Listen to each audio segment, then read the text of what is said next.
no longer any use to say no to what the government is doing. We need to start telling the government that we need a new vision.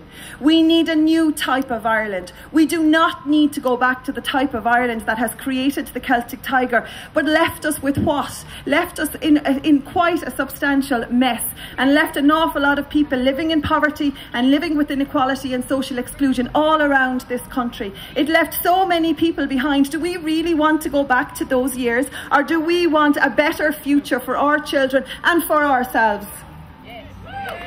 Well, I would say yes, and I would call on the government to do that. And we need to be calling on all our politicians. We need to be calling on all of them to start listening to a different way, to start listening to civil society responses, such as that you see over there from the community platform, that suggest there are different ways of taxing people who are earning enormous amounts of money, as opposed to cutting those with nothing.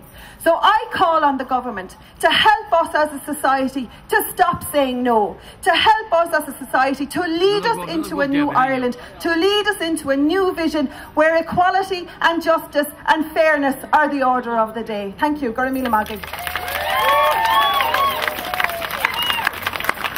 Today, we in the Galway Says No to Health Cuts campaign come out to support the community and volunteer sector who also find themselves under attack from this brutal government. These community workers and volunteers are the glue that keeps our society together. They care for the old, the sick, the disabled. They stop the young people slipping through the cracks and bring communities together.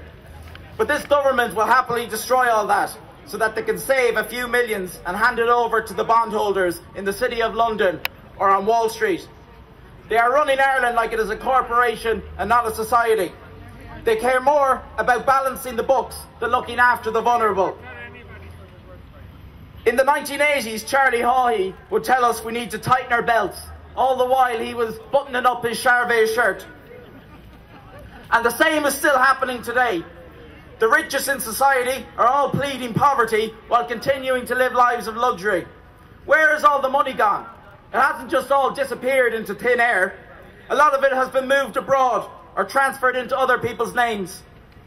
Shawnee Fitzpatrick has handed over his $3 million pension, put it in his wife's name, while still living in his luxury mansion. Johnny Ronan, who apparently owes hundreds of millions, is jetting around the world with supermodels in his private jet. But we won't let them take Ireland back to the 1980s.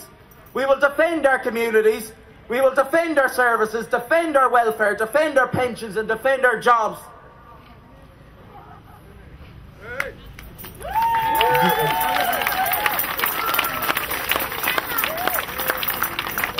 As I said outside Anglo Irish Bank earlier on, there is an alternative to bailing out the banks. We let the international bondholders go to hell. They took the risk of lending to Anglo Irish Bank. When they were making the profits in the good times, they weren't sharing it with us. So now why should we share their losses? Only a year ago, this government was warning us, either save our banks or you'll end up like Iceland. Well, right now I wish we did end up a bit like Iceland. Over there, the people had the courage to get together, rise up and throw out their crooked government and their cronies in the banks. And look at them now. They borrow off international markets at a lower rate than we do. So our leaders and politicians and bankers are telling us all guff. What I say to all the people is join up with the campaigns. We in the Galway Says No to Health Cuts campaign want to join in with the community sector, volunteer groups, trade unions and any progressive political movements around the country. If we all get together, we can make a difference, just like they did in Iceland. To people who say, well, you're only wasting your time. You know, it won't make a difference. They say you can't do this and that. Well, I say, look at what they did in Iceland. If we all get together, we can make a difference and throw out this government. Thank you.